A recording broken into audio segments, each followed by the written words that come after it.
Hey, real talk, if you're the kind of person who feels when a screen finally does justice to every frame, then listen to this the way someone who's lived with the QM7K would. This isn't for someone who settles for washed-out colors, shaky motion, or sound that just kind of exists. This is for the person who knows instinctively when something feels cinematic, when a scene lands, when audio actually connects with you. Before we go any deeper, take a moment and check the current price and stock. Giant displays like this often tighten up faster than you'd expect once serious viewers start taking notice. You know that moment, you sit down ready for a big show or game and something feels muted? Motion looks smeared, highlights feel flat, sound feels distant? That's the exact point where you realize you've outgrown compromise. You begin to resent the feeling of watching something that should feel huge but doesn't. Then you switch to this. The relief hits almost instantly. The image isn't just big, it's alive. Mini LED QLED combined with that anti-reflective screen means brightness that actually pops without glare, colors that feel deep and intentional instead of gaudy, and motion that stays smooth even through the fastest scenes. Every frame feels like it has weight. That's not numbers on paper, that's presence you feel.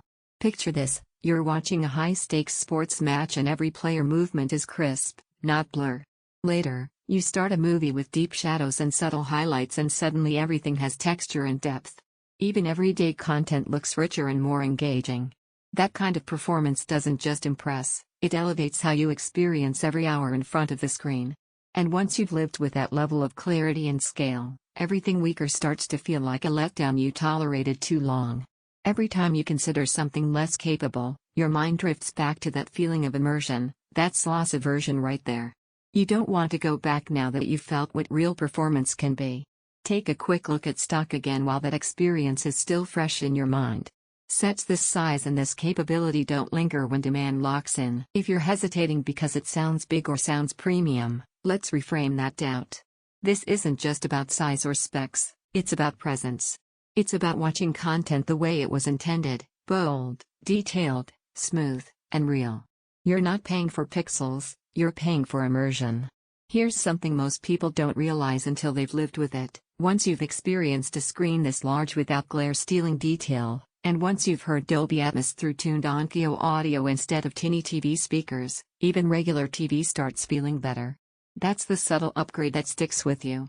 You feel visuals that stay vivid even in bright rooms. You enjoy motion that never looks choppy. You get sound that feels present and room-filling. You own a display that matches your expectations. You experience scenes that pull you into the moment. Downsides? It's not subtle, and it's not the least expensive screen you'll find. Those are just the trade-offs for a viewing experience that actually feels cinematic every time you turn it on. At some point, the comparison loop stops. You already feel which experience satisfies you most. You choose what feels right, not what's uncertain. So don't let this be one of those upgrades you delay and later look back on wishing you'd grabbed it sooner.